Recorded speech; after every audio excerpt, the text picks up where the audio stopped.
Google Flights is one of the most powerful tools for finding flights, but most people don't know how to get the most out of it.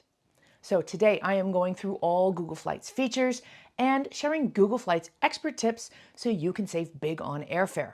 I'll also share a special Google Flights secret loophole that used to be really difficult to find, but Google Flights just made it a little bit easier.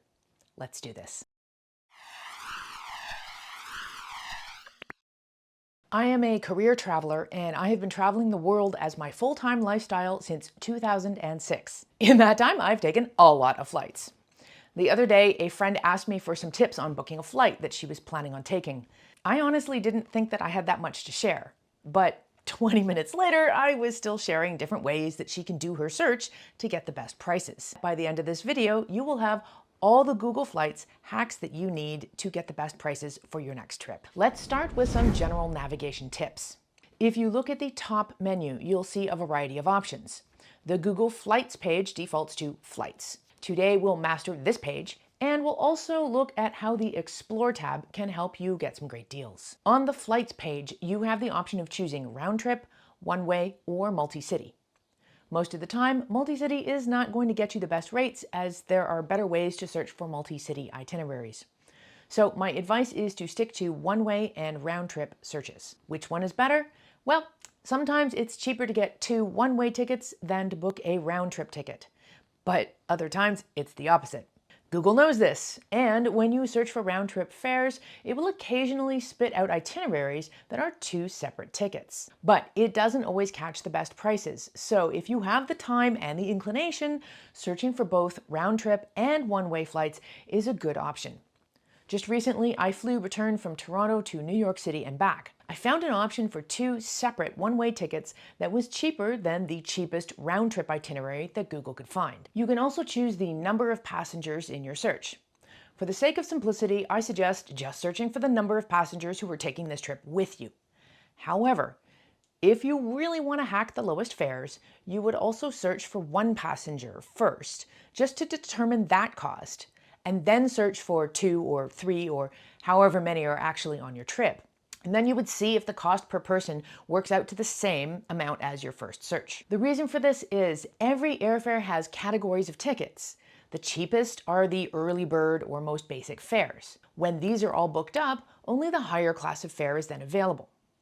If you search for 2 people and there's only 1 ticket left at the cheaper level, they won't show it to you. Instead, they'll only show you the fares for which there are enough tickets for everybody in your party. Now, getting around this gets complicated because in order to take advantage of that last cheap fare, you would need to book separate tickets for everybody in your party, which isn't ideal because if tickets need to be adjusted or by you or the airline, it all has to be done separately. Also, if you don't pre-select your seats, airlines will usually try to seat people on the same ticket together, which won't happen if you book it on separate tickets. But this is a pretty advanced strategy. Like I said, for simplicity, just enter the number of passengers taking this trip. Next up, you can search for the class of fare that you're interested in booking: economy, premium, economy, business, and first. When I'm searching for airfare, I'll usually start with economy, but I'll play with the class of fare just in case there's an abnormally low price that I can take advantage of. While you'd think that entering in your starting airport is as straightforward as it gets, there's more than meets the eye. Here are 2 things to look at. First is the option to select a city rather than a specific airport. By typing in New York, I can see here that there are 3 airports that serve New York City. By selecting New York instead of any specific airports, it will actually search for fares from all 3 airports. But wait, there's more. Did you know that you can select up to 6 cities to fly into or out of? Just hit the plus sign in the departure field and keep adding cities. You might do this because one of these other cities could have a way cheaper fare to your destination, and you could reposition yourself to a different city by taking a bus or a train or even a separate cheap flight to take advantage of this fare. Entering in your destination is even more fun. This is where the Explore feature comes into play. If you're not sure where exactly you want to go, click on or type in the word anywhere, and you'll get a map of the world that shows you all the places you could fly. I'll dig a bit more into this map in a minute. If you know you want to fly into a certain region like Europe or Asia, you could enter in that region and explore that area. The reason you might want to do this is to see if there's an especially cheap destination to fly into for a long-haul flight. And then you can get yourself to your actual destination using additional means, like a train or even a separate cheap flight on a budget airline. This strategy of flying into or out of airports that aren't actually your origin or destination is called repositioning. For example, if you live in a particularly obscure place, it's usually cheaper to get yourself to a main airport hub on a separate ticket and fly out of that hub than it is to book a full ticket from your home airport. There is something important to consider if you're looking at doing a repositioning flight. Because it's booked on a separate ticket, if that first flight is delayed so much that you miss the next one, you're straight out of luck. The rest of your itinerary could be in jeopardy if you don't build in enough time between flights. So I highly recommend building in an extra long layover just in case. I also suggest traveling with carry-on luggage if you're going to use repositioning flights as part of your strategy, so that you don't have to worry about delayed or lost checked luggage holding you back. Over the years, I have traveled with checked and carry-on luggage, and although I still check luggage from time to time, I much prefer the ease of traveling with carry-on when I can. And most of the time I can. I am currently on a 5-month trip through multiple climates and scenarios with carry-on luggage. One of my top secrets for minimalist travel like this is Merino Wool, and I'm proud to say that today's video is sponsored by Unbound Merino. I have been wearing and thoroughly abusing Unbound Merino clothes for over a year now. The styles are versatile enough to get from fancy dinners to mountaintops and everything in between. They make clothes using a variety of weights, known as GSM, so you can wear it in multiple climates. It is currently almost 100 degrees as I record this, and yes, I am wearing merino wool. You might not think it can be worn in summer, but indeed it can. It's highly breathable, it wicks moisture from the body and dries quickly, and even more importantly, it doesn't smell. I recently took a 3-week trip and I brought just one pair of merino pants from Unbound Merino. In the entire 3 weeks, I only washed them once. They air dried overnight, free of wrinkles, and I wore them the next day. On my current 5-month trip, I have 3 shirts, a couple of dresses, a pair of pants and shorts, and some bike shorts and leggings for exercising and hiking, and a couple of pairs of socks, all by Unbound Merino. Believe it or not, they are still developing out their women's line of clothing. They have even more styles for men, and I recently got my partner totally addicted to Unbound Merino as well.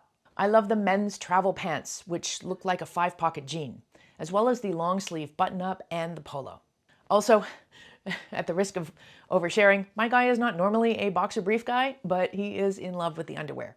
Just saying. I also want to acknowledge that many of you have already expressed an interest in Unbound Merino, but you may have found that they were out of stock on the style or the size that you were looking for. Unbound Merino makes clothes in small batches to avoid waste. Also, with each batch of clothes, they take customer feedback into account, and sometimes they make tweaks to the design. So if you see something you like, but it's out of stock, make sure you click email me when available so that you can be first on the list to get the new batch before they sell out. In the description of this video, as well as the first comment, you will find some additional videos that will give you a whole lot more information on merino wool and why it's so travel friendly.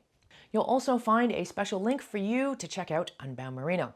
Don't forget to use the code NORA10 for 10% off. Let's finish off exploring the Explore feature before we get into some Google Flights expert tips to save big on airfare. On the Explore page, you have the same options as the regular search page. For date, you can search both flexible dates or specific dates depending on your needs. There's also a bunch of filters you might want to use to give you options that are within your budget or your travel preferences, such as the number of stops, the price, etc. Here's a pro tip. Once you have all the filters in place, zoom in on the map. The prices that are shown to you initially aren't necessarily the best prices. Once you see a flight or destination in Explore that interests you, you can click through to see the regular Google Flights results page to dig deeper. Can you believe we've only just begun? We've got some pretty juicy stuff coming up. The results page can be manipulated in a variety of ways to give you way more information than meets the eye. If you're flying one way and you click on the date field, a calendar will pop up. And if you wait a second or two, prices will also show up for all of the dates. The green prices indicate particularly low fares. The same applies if you're searching for round-trip airfare, which can help you select general dates to fly. From there, there's an even better way to narrow down the best dates, and it's by using the date grid function. It brings up a chart that will help you find the best departure and return date for your itinerary. The price graph is another way to see how prices change over time, though I personally find it more useful for one-way flights than return flights. Speaking of prices, somewhere on your results page may be a price history feature, which will give you an indication of whether the prices you're currently seeing are low, average, or high. If the prices are low, it might be some extra motivation to lock it in before it goes up. If you're not ready to book, you can toggle on track prices to get emails when the prices change. You can also select any dates to get a wider range of results sent to your inbox. The filters area is where I spend most of my time ensuring I'm going to get the right flight. Number of stops is very important to me since I prefer the least number of stops possible, even if it costs a bit more. The non-stop option is grayed out here because there aren't any non-stop options available on these particular dates. You might want to select airlines if you have a specific preference. You can choose airline alliances if you plan to redeem points and miles for this flight, and you're looking at your options. You can also select or deselect specific airlines to show up in the search results. For more tips and tricks around using airline points and miles to get ahead, check out my video all about travel hacking and leveraging frequent flyer miles. Bag selection is important because some budget airlines charge extra for carry-on and/or checked bags. By selecting the luggage you anticipate bringing, you may see the search results change accordingly. The price filter is a way to limit the results to something in your budget. Filtering by time is a handy way to make sure that you're not dealing with flights that leave at unholy hours, and also flights that don't arrive at times of day when you might not want to be landing in a new place. You might do this because of safety or availability of airport transportation options, etc. Emissions are a great way of choosing flights with lower carbon footprints. And connecting airports not only shall allow you to select or deselect specific airports for layovers, but you can also choose the length of your layover. There are a variety of reasons why you might want to do this.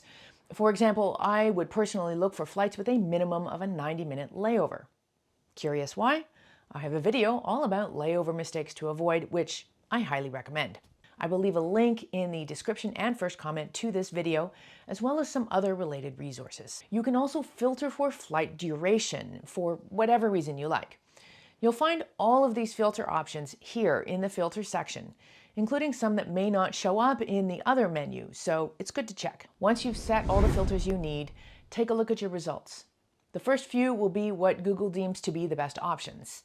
If you keep scrolling, you can see all the options available to you. For any given flight, you can click on the drop-down arrow beside the flight option to access the flight details, as well as a ton of additional information.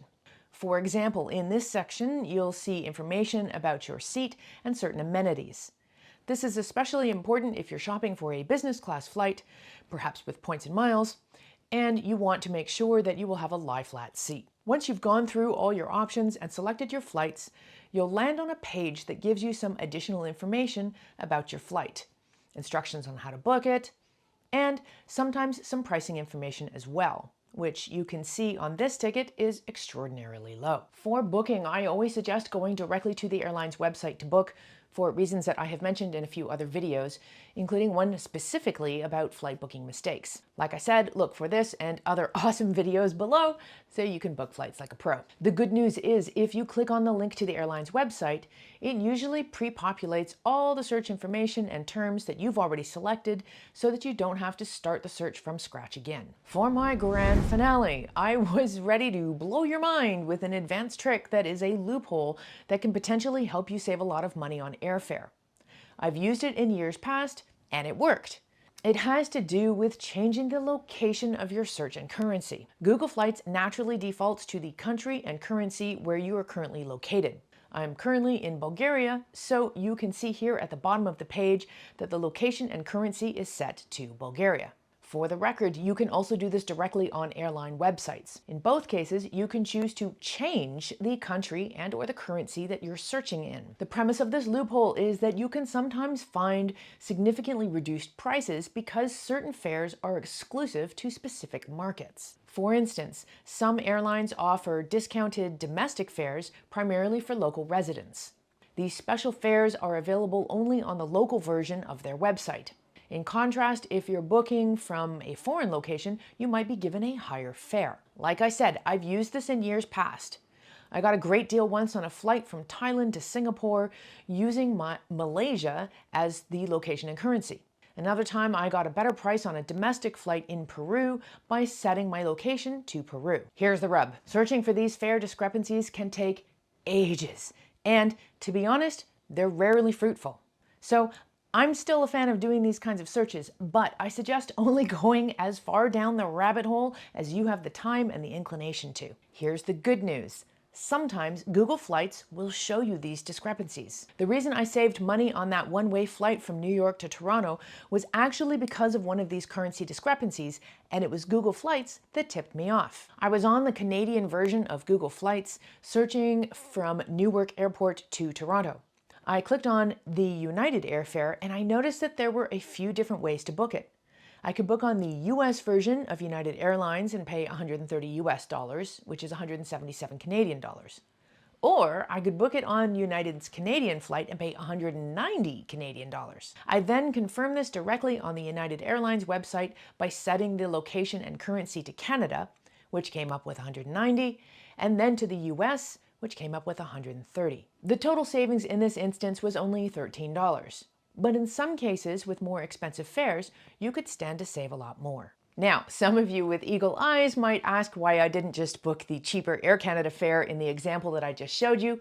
So before you say anything cheeky, it's because it didn't exist in the actual search that I did. This clip that I used for this video is a different search, and Air Canada's super cheap fare wasn't available.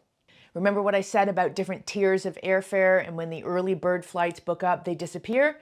I suspect this is one of those examples, and in the actual fare that I searched and booked, this early bird price would have been all booked up. The lesson here is to make sure that you click through on flight options within Google Flights and take a look at the different ways to book your flight. I always suggest booking directly with the airline, but sometimes within that parameter, you still have options. One other way you might be able to search for currency and country discrepancies is with a VPN. Sometimes changing your location this way, instead of simply on the website, might be more effective. Word on the street goes both ways about whether using a VPN to find cheap airfares is still a legitimate trick. So if you have found a way to make it work, please share specifically how you did it so that we can all travel smarter. For more information on using a VPN for flight searches, along with other cheap flight hacks, check out this video. Not sure what a VPN is? Then check out this video about VPNs and a few of my other favorite apps for travel. I'm Nora Dunn, aka the Professional Hobo, and thanks for watching. Happy flight searching!